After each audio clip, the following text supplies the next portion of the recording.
नमस्कार, मैं शालिनी और आप देख रहे हैं न्यूज़ 1 टुडे। आइए बढ़ते हैं आज की बड़ी खबर की ओर।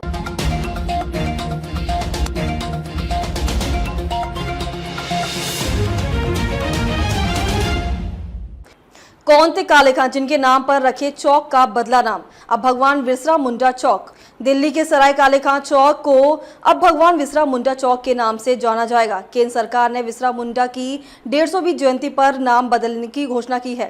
केंद्रीय गृह मंत्री अमित शाह ने जनजातीय गौरव दिवस के रूप में बनाई जा रही बिरसा मुंडा की जयंती पर बासेरा उद्यान में उनकी भव्य प्रतिमा का अनावरण किया।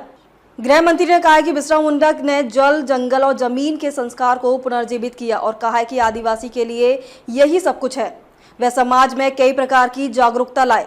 अमित शाह ने कहा है कि वर्ष 2021 में प्रधानमंत्री नरेंद्र मोदी ने भगवान बिरसा मुंडा की जयंती को जनजातीय गौरव दिवस के रूप में मनाए जाने की घोषणा की थी। आज ही के दिन झारखंड के एक छोटे से गाँव में बिरसा मुंडा का जन्म हुआ था। अगले एक साल आदिवासी गौरव वर्ष के रूप में मनाया जाएगा। उन्होंने कहा कि बिरसा मुंडा की जयंती के उपलक्ष्य में 15 नवंबर 2025 तक आगामी एक वर्ष आदिवासी गौरव वर्ष के रूप में मनाया जाएगा। अमित शाह ने कहा कि बिरसा मुंडा की 150वीं जयंती वर्ष पर केंद्रीय सरकार ने सराय काले खां चौक का नाम बदलकर भगवान बिरसा मुंडा चौक करने का निर्णय लिया है।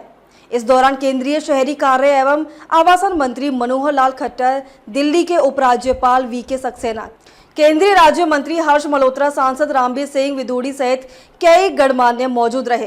गृह मंत्री ने कहा है कि बिरसा मुंडा आदिवासियों के लिए अपनी मूल संस्कृति के उद्धारक बने।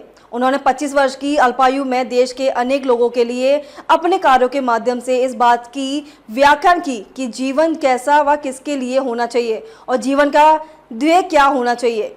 देश में 20 आदिवासी महानायक के संग्रहालय बनाने का फैसला। बिरसा मुंडा निश्चित तौर पर भारत की आजादी के महानायकों में से एक है। अमित शाह ने कहा है कि धरती आबा के नाम से प्रसिद्ध बिरसा मुंडा के जीवन को 2 हिस्सों में बांटकर देखा जा सकता है।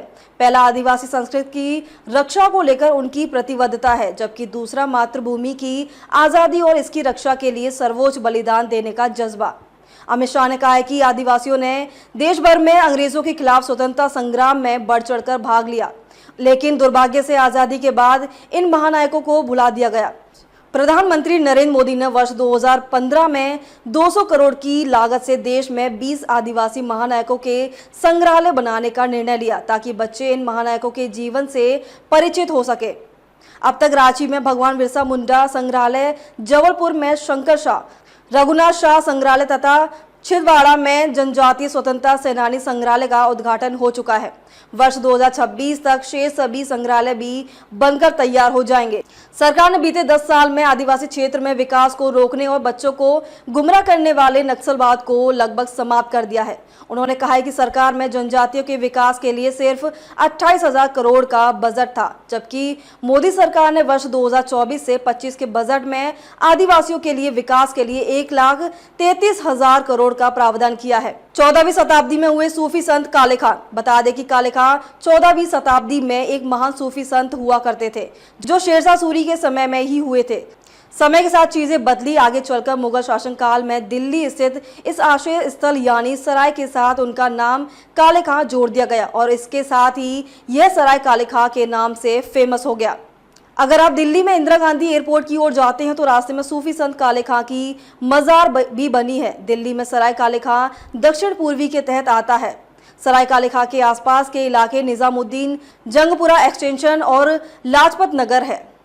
अब तक के लिए बस इतना ही। फिर होगी आपसे मुलाकात। तब तक के लिए नमस्कार और देखते रहिए न्यूज़ 1 टुडे।